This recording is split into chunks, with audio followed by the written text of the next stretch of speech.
கிறிஸ்துவுக்குள் அன்பான்கிறேன். உங்களை இயேசுவின் நாமத்தில் நான் வாழ்த்துகிறேன். நேற்றைய தவக்கால தியானத்தில் நாம் பார்த்தோம், ஆவியில் அனலாக இருக்கணும்னு சொல்லிட்டு பார்த்தோம். இன்றைக்கு ஆண்டவர் தேவன் நம்மளோடு பேசுகின்ற வார்த்தை, கர்த்தருக்கு ஊழியம் செய்யுங்கள்.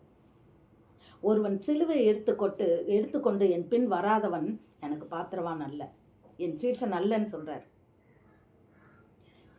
நாம் ஒவ்வொருவரும் அவர் என்ன சொல்றார்? சீஷனாய் மாற்றுங்கள், ஞானஸ்நானம் கொடுங்கள், கர்த்தருக்கு ஊழியம் செய்யும்படியாய்.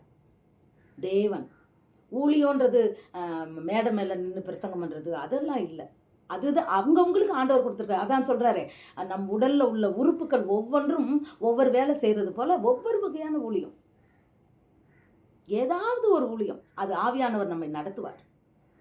வரங்களை பயன்படுத்த வேண்டும், தேவன் தந்த ஞானத்தை பயன்படுத்த வேண்டும். அந்த 9 வகையான வரங்கள் சொல்கிறாங்கல்ல, அந்த வரங்களின்படி அவனவன் பெற்ற வரத்தின்படி நாம் கர்த்தருக்கு ஊழியம் செய்ய வேண்டும். அதாவது ஞான வரம், கொடுக்கின்ற வரம், ஒவ்வொருத்தருக்கும் ஒவ்வொரு வரத்தை வைத்திருக்கிறார்கள். அந்த வரத்தை நாம் பயன்படுத்தணும். இல்லைன்னா என்ன ஆகும்? ஆண்டவர் பரலோகத்தை குறித்து ஒரு கதை ஒரு ஊமை சொன்னார். ஒரு தோட்டக்காரன் என்ன பண்ணுறாரு, ஒரு எஜமான வெளியே போகிறாரு. அப்போ என்ன பண்ணுறாரு, ஒவ்வொருத்தனுக்கும் 5 தாளந்து 10 தாளந்து 1 தாளந்தை கொடுத்து 10 தாளந்தை கொடுத்து, எப்பா நீங்கள் இதை வந்து நீங்கள் நான் வருவ வரைக்கும் நீங்கள் இதை வச்சு நீங்கள் உங்கள் செலவை பார்த்துக்கிங்க, நீங்கள் இதை இதுக்கு வச்சுக்கிங்கப்பான்னு சொல்லிட்டு அவர் போகிறார். திரும்பி வரும்போது அவர் கேட்குறாரு, மிச்சம் எவ்வளோ வச்சுருக்குறீங்க அப்படின்னு கேட்கும்போது ஒருத்தன் சொல்கிறான், நான் 10 தாளந்தை இது பண்ணி 10 தாளந்து நான் மிச்சம் வச்சுருக்கேன்றான். ஒருத்தன் 5ன்றான், ஒருத்தன் 1ன்றான், ஒருத்தன் ஒன்றுமே செய்யலைன்றான். அப்போ ஆண்டவர் ஒன்றுமே செய்யாதவனை அவன்கிட்ட உள்ளதையும் பிடிங்கிறாரு. ஆனால் இவங்களுக்கெல்லாம் 10 தாளந்து வச்சுருக்கவனுக்கு 10 இடத்த கொடுக்குறாரு, 5 தாளந்து சம்பாதிச்சவனுக்கு 5 இடத்த கொடுத்து பார்த்துக்கன்றாரு. இப்படித்தான். இது எதுக்குன்னா பரலோகத்தை ஒப்பிட்டு பேசுகிறார். பெரியமானவர்களே, இது போல்தான் நமக்கு தேவன் கொடுத்த வரங்களை நாம் பயன்படுத்தி கர்த்தருக்கென்று ஊழியம் செய்யும்போது நிச்சயமாய் நமக்கும் அங்கே ஒரு இடத்தை தேவன் ஆயத்தம் பண்ணி வைத்திருக்கிறார். நம்ம குடியிருப்போ பரலோகத்தில் உண்டு. இது நிலையில்லாத ஒரு குடியிருப்பு. ஆண்டவர் பெருகுமன் செய்யா பாடுவார் அடிக்கடி, பரலோகம்தான் என் வீடு, பரிசுத்தந்தான் என் மூச்சு, கொஞ்ச காலம் இந்த பூமியிலே இயேசுவுக்காய் சுவிசேஷத்திற்காய். ஆம்பிரியமானவர்களே, நமக்கு இது நிரந்தரம் அல்லது, நிரந்தரமே அல்ல. நம் ஜீவன் எப்பொழுது எடுத்துக்கொள்ளப்படும்னு யாருக்கும் தெரியாது. ஒவ்வொரு நாளும் தேவன் கொடுக்கிற கிருபை, யாருக்குமே மரணம் தெரியாது. அப்போ இந்த நிலையில்லாத ஒரு வாழ்க்கையில நாம் வாழ்வது எதற்காக? தேவனுடைய அவரிடத்தில் நாம் பெற்றுக்கொண்ட வரங்களை அவருக்கென்று பயன்படுத்தும்படியார். சிலருக்கு நல்லா பாட தெரியும், ஆனால் மேடையில் போய் பாடுன்னா பயப்படுவாங்க. இல்லை, தேவனுடைய நாமத்தை மகிமைப்படுத்துங்க. சண்டே கிளாஸ் வருது, நிறைய பிள்ளைங்க நல்லா கடவுளை பற்றி பைபிளை பற்றி அறிஞ்சிருப்பாங்க, நல்லா இது இருக்கும். ஆனால் சண்டே கிளாஸ் எடுங்கன்னு சொன்னால் அவங்க பயப்படுவாங்க. நீங்கள் ஒரு ஸ்டெப்பு முன்னால் போங்க, மீதியெல்லாம் ஆண்டவர் பார்த்துக்குவார். ஊழியம் பண்ணுற எனக்கு பயமாக இருக்குன்னு சொல்கிறவங்களுக்காக நான் சொல்கிறேன். அன்றைக்கு செங்கடல் மேலே இருந்ததில்ல, அந்த அப்படியே இருந்தது. அப்போது அவங்க பயந்துக்கிட்டு அந்த காலை அப்படி வைக்காமல் இருந்திருந்தா தண்ணி 2 பழந்திருக்குமா?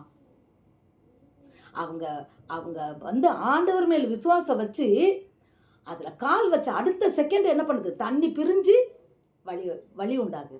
அதுபோல் தான் பிரியமானவர்களே, ஊழியத்தில் நீங்கள் ஒரு ஸ்டெப்பை முன்னால் வைங்க, மீதி எல்லாத்தையும் அவர் நடத்தி கூட்டிகிட்டு போவார். ஹல்லேலூயா.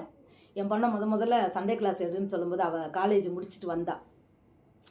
அப்போ அவளை சொன்னேன், அம்மா ஏதாவது ஆண்டவருக்கு செய்யணும்னு சண்டை. அவள் சொன்னாம்மா, எனக்கே இன்னும் ஃபுல்லாக தெரியாதுமா, நான் எப்படிம்மா ஊழியம்? நான் சொன்னேன், நீ இல்லை, ஆவியானவர் நடத்துவார், நீ ஒன்று ஒப்பு மட்டும் கொடு, அவர் நடத்துவார் அப்படின்னு சொன்னேன். அதுபோல் அங்கே போனோடனே அவ்வளோ சந்தோஷமா அந்த பிள்ளைங்கள்லாம் ரொம்ப ஹாப்பியாக இருப்பாங்க. நடத்துறது யாரு? நம்ம இல்லை, பரிசுத்த ஆவியானவர். ஹல்லேலூயா. இன்னைக்கு நான் பேசலை. ஒரு வார்த்தை வருதுன்னு சொன்னால் அதில் இன்னும் பேசியிருக்கமான்னு நான் அந்த வீடியோவை மறுபடியும் பார்க்கும்போது நான் ஆச்சரியப்படுவேன். எதையுமே முன்குறித்து கொண்டு நான் பேசுகிறதல்ல. ஒரு பேப்பரில் எடுத்துக்கிட்டு இந்த இதெல்லாம் பேசணுன்றதை நான் எழுதலை. ஆனால் ஆவியானவர் பேசுகிறார் பிரியமானவர்களே. அது எனக்கும் சேர்த்து தான் உண்மையிலேயே. அப்போது பாஸ்டர்மார்கள்லாம் சொல்லுவாங்க உங்களுக்கும் எனக்கும்னே சொல்லுவாங்க. அது உண்மைதான். அவர் நமக்காக பேசுகிறார். அப்போ கிறிஸ்துவுக்கு ஊழியம் செய்கிறவன் அவரை கனம் பண்ணுகிறான். என்னை கனம் பண்ணுகிறவனை நானும் கனம் பண்ணுவேன். என் பிதா கனம் பண்ணுவார். ஹல்லேலூயா. இன்னைக்கு மனுஷங்க கனம் பண்ணுறதுல தேடி ஓடுறோமே, ஏன் நம்ம தேவன் நம்மளை கனம் பண்ணணும்னு நினைக்க மாட்டேங்கிறோம்? தேவன் நம்மை கனம் பண்ணா எவ்வளோ சந்தோஷம். அதில் வாஞ்ச இருக்கணும் பிரியமானவர்களே. ஏதாவது ஒன்று கர்த்தருக்காய் செய்யணும். காலம் கடந்து போகிறது. கடைசி காலங்கள் வந்துருச்சுன்னு தான் இயேசு கிறிஸ்து காலத்திலே சொன்னாங்க, இதோ மனம் திரும்புங்கள், பரலோக ராஜ்யம் சமீபமாயிற்று. யோவான் ஸ்நானகன் அதைத்தான் சொன்னார், இயேசு கிறிஸ்துவும் அதைத்தான் சொன்னார். ஆனாலும் அவருடைய கிருபை இன்னும் அநேகர் அறியாதபடியினால் காலம் தாமதமாகிறது. என்னைக்கு வேணா திருடன் வருகின்ற விதமாய் வரலாம், அவன் சொல்லிட்டு வரமாட்டான். எந்த நேரத்தில் வேணாலும் வரலாம். அதான் அவர் சொல்கிறாரு, 2 பேர் படுக்கையில் படுத்திருப்பாங்க, ஒருத்தர் எடுத்துக்கொள்ளப்படுவாங்க. 2 பேர் திரிச்சுக்கிட்டு இருப்பாங்க பெண்கள், அதில் ஒருத்தி எடுத்துக்கொள்ளப்படுவா, ஒருத்தி கைவிடப்படுவா. வயல்வெளியில் வேலை செஞ்சுக்கிட்டு இருப்பாங்க 4 பேர், அதில் 2 பேர் எடுத்துக்கொள்ளப்படுவாங்க, மீதி பேர் கைவிடப்படுவாங்க. அப்போ என்ன அர்த்தம்? அது பாட்டுக்கு வேலை நடந்துக்கிட்டே இருக்கும். ஆண்டவரோட வருகை அங்கே மேலே வந்து எக்கால சத்தம் கேட்கும். அந்த எக்கால சத்தம் கேட்ட பிறகு கைவிடப்பட்ட அது எவ்வளோ பெரிய காரியம் பாருங்க. வேண்டாம். தேவனுக்கென்று இன்றைக்கு கர்த்தர் சொல்கிற வார்த்தைக்கு நாம் கீழ்ப்படிந்து கர்த்தருக்கென்று ஊழியம் செய்யுங்கள். நிறைய பேர் சொல்லுவாங்க, அதெல்லாம் ஊழியம் பண்ணுறதுக்குன்னு அழைக்கப்பட்டவர்கள் இருப்பாங்க, அதெல்லாம் தெரிந்து கொள்ளப்பட்டு இருப்பாங்க, அவங்க செய்வாங்க. மெய்தான். அழைக்கப்பட்டவர் அநேகர், தெரிந்து கொள்ளப்பட்டவர் வெகு சிலர். நான் இல்லைன்னு சொல்லலை. ஆனாலும் சமயம் வாய்த்தாலும் சமயம் வாய்க்காவிட்டாலும் திருவசனத்தை நாம் ஜாக்கிரதையாக நாம் போதிக்க வேண்டும். சொல்கிறோமா? வெக்கப்படுறோமா? ஒருத்தவங்க ரொம்ப நம்ம ஆஃபீஸில் கடன் பிரச்சனையில் வந்து உட்காந்து அழுதுகிட்டு இருக்காங்க. நம்ம சொல்லி அவங்கள ஆறுதல் படுத்துகிறோமா? நீயோ கடன் கொடுப்பாய், கடன் வாங்காதிருப்பாய்ன்னு பைபிளில் போட்டிருக்கு, படிக்க நீ வந்து கவலைப்படாத, ஆண்டவர்கிட்ட ஒரு ஜெபம் நானும் உனக்காக பண்ணுறேன், நிச்சயமாய் கர்த்தர் ஆறுதலின் தேவன் உனக்கு செய்வார்னு சொல்லி நம்ம ஏதாவது ஒன்று சொல்லி அவங்கள சீர்படுத்துகிறோமா? பிள்ளைங்க காதலில் விழுந்துடுறாங்க, அது தவறுன்னு சொல்லி நம்ம சொல்கிறோமா? கணவன் மனைவி சண்டை போடுறாங்க, நம்ம அதை பற்றி நம்ம பேசுகிறோமா? தேவனுடைய அன்பை சொல்லுவது ஊழியம். அதுதான், வேற ஒன்றும் இல்லை. இயேசு கிறிஸ்து நமக்காய் இந்த உலகத்துக்கு வந்தார். அவர் நமக்காய் ஜீவனை கொடுத்தார். இயேசு கிறிஸ்துவின் இரத்தமானது சகல பாவங்களையும் கழுவி சுத்திகரிக்கிறது. இதுதான் அவருடைய அன்பு. அன்பின் ஆழத்தை நம்ம அறிய முடியாது, உணர முடியும். கர்த்தர் நல்லவர் என்பதை ருசித்து பாருங்கள். அவர் நல்லவர்ன்றதை டேஸ்ட் பண்ணலாம். இயேசு இதுக்காக தான் இந்த உலகத்துக்கு வந்தார். உன் பாவத்தையும் அவர் மன்னிக்கிறார், கவலைப்படாதன்னு சொல்லி, நம் பாவங்கள் நீங்கப்படும் சொல்லி அந்த வார்த்தைகளை நாம் சொல்லுவது கூட ஊழியம்தான். நம்ம 100 பேருக்கு சொல்லியிருக்கலாம், ஒருத்தர் மனம் மாறுவார். இப்போ கூட நான் போடுற வீடியோவில் பார்க்குறவங்களாம் மனம் மாறுவாங்கன்னு சொல்ல முடியாது. ஆனாலும் மனம் மாறுறவங்க இருப்பாங்க, கட்டாயம், நிச்சயமா. நம்ம அதுக்கு இல்லை, நாம் அவர் வேலையை செய்வோம், மீதி அவர் பார்த்துக்கிடுவார்.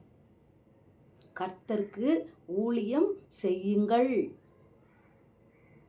ஒருவன் என்னை பின்பற்றினால், இயேசு கிறிஸ்துவை நம்ம பின்பற்றுறதா இருந்தா அதான கிறிஸ்தவர்கள். கிறிஸ்துவை உடையவர்கள் கிறிஸ்தவர்கள். அவர் சிலுவை சுமந்தது போல நாம் சிலுவை சுமக்கணும். தைரியமா இறுதி வரை அவர் நமக்காக இருந்தது நம்ம சொல்ல வேண்டாமா? இயேசு கிறிஸ்துவினுடைய அந்த அன்பை நாம் மற்றவர்களுக்கு சொல்லுவது ஊழியம்தான். அதுதான் பெரிய ஊழியம். இயேசு கிறிஸ்துவின் அன்பை குறித்து அவரை தெரியாதவர்களுக்கு நாம் சொல்வது ஊழியம், சிறந்த ஊழியம். கர்த்தர் இன்றைக்கு நம்மளோடு பேசுகிறார். கர்த்தருக்கு ஊழியம் செய்யுங்கள். நம்மை ஒப்பு கொடுப்போமா? ஏன்னா நம்மளுடைய பெயர் ஜீவ புஸ்தகத்தில் எழுதப்பட வேண்டும் பெரியமானவர்களே. ஹல்லேலூயா. அப்பொழுது தான் நம்ம பரலோகத்துக்கு நம்ம போக முடியும். ஒருவன் எனக்கு ஊழியம் செய்தால் பிதாவானவர் அவனை கனம் பண்ணுகிறான்ற வார்த்தையை அவர் ஜீவ புஸ்தகத்தில் எழுதி வச்சிருக்கிறாம எப்படி கனம் பண்ணுவார். அதற்குரிய பலனை நமக்கு தருவார். இன்று எனக்கு கஷ்டமாக இருக்குது, எனக்கு பேசுகிறதுக்கு ஒரு மாதிரி இருக்குது, எனக்கு ஒரு மாதிரி அப்படியெல்லாம் நினைக்காதபடிக்கு கர்த்தருக்கு ஆவியான உள்ள இருக்கும்போது தைரியமாக சொல்லுவோம். அதுக்கு தான் ஹோலி ஸ்பிரிட்டை கேட்டு பெற்றுக்கொள்ள வேண்டும். அவரையே நம்ம சார்ந்திருக்க வேண்டும். கர்த்தருக்கு ஊழியம் செய்வதற்கு நம்ம ஒப்பு கொடுப்போமா?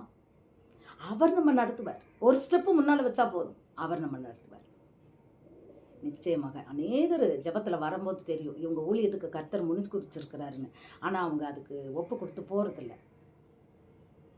நாம் தேவனுக்கென்று கர்த்தருக்கென்று ஊழியம் செய்யும்படியா இன்றைக்கு தேவன் நம்மோடு பேசுகிறார். அதற்கு நம்ம ஒப்பு கொடுப்போமா? நிச்சயமாக தொடர்ந்து தேவனோடு நம் இந்த இந்த இந்த தவ காலத்தில் மீதி உள்ள நாட்களும் 40 நாட்களும் தொடர்ந்து வீடியோ வரும். தேவன் நம்மோடு உங்களோடு என்னோடு பேசுவார். நம்மோடு நாம் இணைந்திருப்போம். அந்த வார்த்தையை நாம் தியானிப்பது மாத்திரமல்ல, அந்த வார்த்தையின்படி நம் வாழ்க்கையை மறுரூபப்படுத்தி தேவனுடைய ராஜ்யத்துக்கு நாம் சொந்தக்காரர்களாய் மாறுவோமா? நிறைய பேருக்கு இந்த வீடியோவை நீங்கள் ஷேர் பண்ணுவீங்கன்னு நம்புகிறேன். தொடர்ந்து என்னோடு இணைந்திருங்கள். கர்த்தர் தாமே நம்மை ஆசீர்வதிப்பாராக. God bless you.